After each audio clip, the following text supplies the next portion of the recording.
All right, we are going to welcome in Garrett Wilson here at the New York Jets in just a second, working with Old Spice. How Hey, you doing, Garrett? Garrett? Thanks for joining us, man. How you doing? Thanks for coming by. Appreciate y'all having me, man.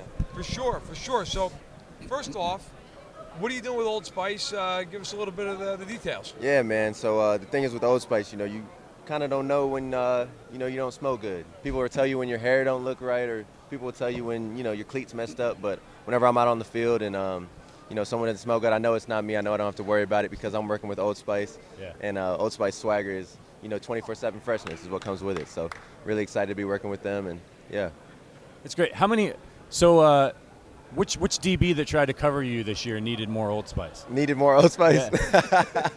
I'm going to stay away from answering that one. It was a trap. It was a trap.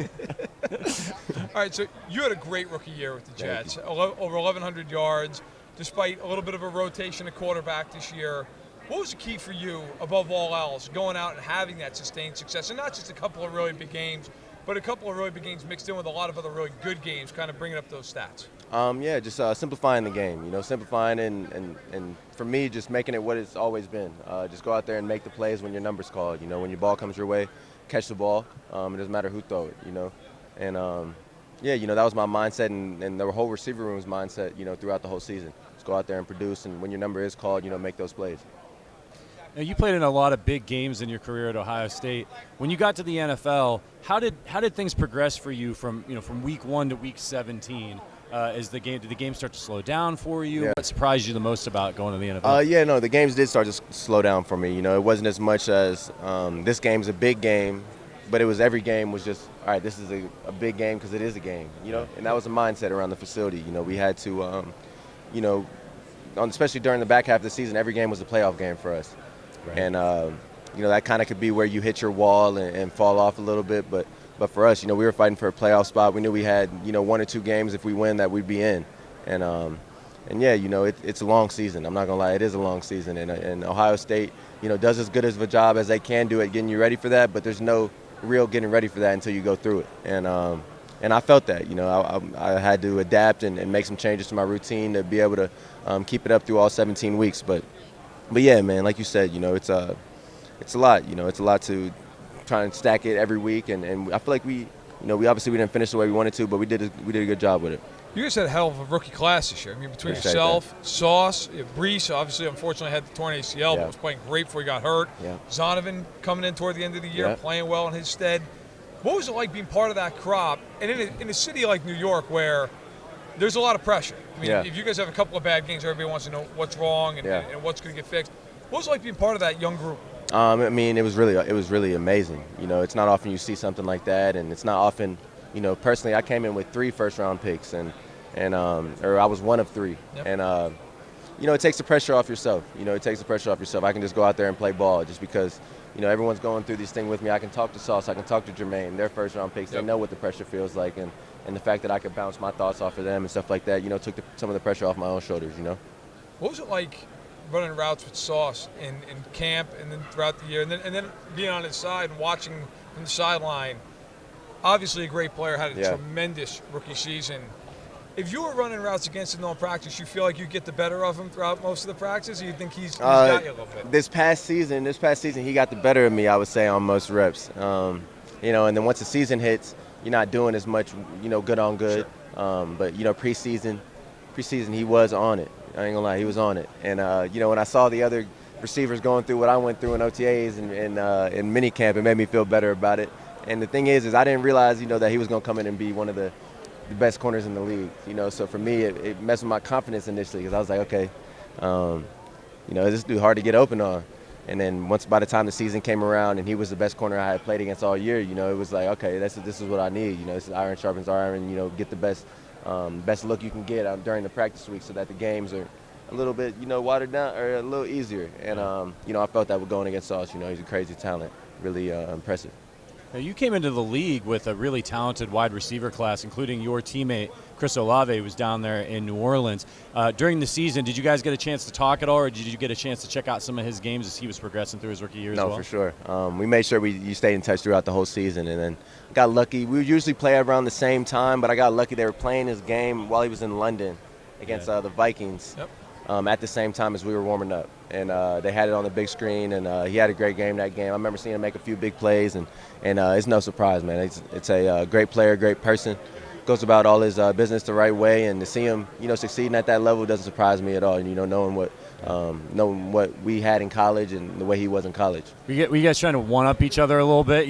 See which Ohio State receiver could have the best. Yeah, I mean, I'm year? sure. I'm sure. Just the competitive side to us was, trying to compete with each other. But the reality of it is, we both just wanted to see each other succeed, and knowing that we both have different scenarios going on and just making the most of it. That was all. Yeah. This season, obviously, you guys had a really good start. Didn't end the way you wanted to. Now there's been a lot of talk about Derek Carr or Aaron Rodgers. Maybe they're the next Jets quarterback, and who knows what's going to happen. But you're the receiver. When you hear that, what do you think if Derek Carr or Aaron Rodgers were to eventually come to the Jets? Yeah, I mean, I'd be excited. I'd be really excited because, those are two veterans that I've been watching since I was a kid play ball, and I would know what they were bringing to the table, and it would make us a better team. It would make us a better team. And, any chance you got or any time you got the chance to add a player like Aaron Rodgers or like a first ballot Hall of Famer, and one of the best players I've watched ever. You want that. You want that. You want the opportunity to learn from someone like that and catch passes from him. So selfishly, I want that. Being a receiver, I want that, and for the team as well. I feel like it would put us in a good spot. If they don't go the veteran route, there is a former teammate of yours coming into the NFL draft, C.J. Stroud. How would you like to catch balls from him again? Oh, I mean, C.J.'s a man, and I'm excited to see what he does in the NFL. But I mean, that's one of the best quarterbacks I've played with in my life, and man, just another person that goes about his business the right way and knows what it takes to succeed and really pushes that every day. And like I said, I'm excited to see him go through this draft process and where he'll end up. What are your goals for next season, or have you even established any goals for next season? And obviously, and it's just so far away at this juncture, but you had 1,100 yards this previous year. You played very well. You were consistent. What are some of the things, if you've thought about it, that you'd like to do next year, just on an individual standpoint? I know this offseason I want to build up my body. So this is a long season, 17 weeks, and the dudes at that level are hitting. They're big. They're grown men, flying around hitting. And for me, 10, 15 pounds would be beneficial just to help me all around my game. Getting in and out of cuts faster, through contact, off the line against, bigger DBs. Those are things that, I wanted to work on this offseason. Hopefully they carry into next year, and we'll see where I'm at. As long as we get to the playoffs, I feel like I'm going to be in a good spot. Outside of Sauce, who's the best corner you faced this year? Surtain, for sure. Pat Surtain up in Denver. Real good player. Yeah. Real good. Well, listen, if you need to put on some weight, we've got some good strategies for that. It might not be the kind of weight that you want to put on. It's a pizza weight. Yeah. But I might tap in. Yeah. Might take you up on that. Yeah. Call us when you retire. We want to have you have an excellent season. Before we get out of here, obviously, we got to ask you, who do you got on Sunday? Who do you think's going to pull this one out? Yeah, I got Kansas City. That quarterback they got is special, man. And, it's hard to go against him, hard to choose against him. I got Kansas City. All right, hey, Garrett Wilson working with Old Spice. Great rookie season with the New York Jets. Thanks so much for stopping by. Really appreciate it. Appreciate y'all Thanks having me on, man. It's been Yeah. awesome. Take care. Yes, sir. All right. That was Garrett Wilson with Old Spice Swagger. Gives you the confidence. Thank you, man. It gives you the confidence to perform under the spotlight with 24/7 long-lasting freshness. I'm an Old Spice guy. Yeah. Do you use any of the body wash? Yeah. I It's actually good do. stuff, It man. is good stuff. It really is. It allows me to stay married. That's right. That's my important. wife doesn't have to go, who the hell's in the house? What does it smell like? That's how you counteract the pizza weight. Yes. Like when Yes. Verderam and I when we put on our off-season When I go weight, home, they're going to roll me off the plane. that's right. And It's then only if- Old Spice. It's saving By our- the end of it, they have to use me to counterbalance the plane. They're like, listen, we're going to put all the luggage on the left, Verderam's on the right, and then they roll me out at the gate at O'Hare. Yeah. And at that point, I've got to have the WD-40 to grease myself into the door jams Yep, of the car. yep. I come home, say, hey, honey, I'm going to take a shower, throw on the entire thing of Old Spice, and Yeah. at least it's not a complete disgrace at that point.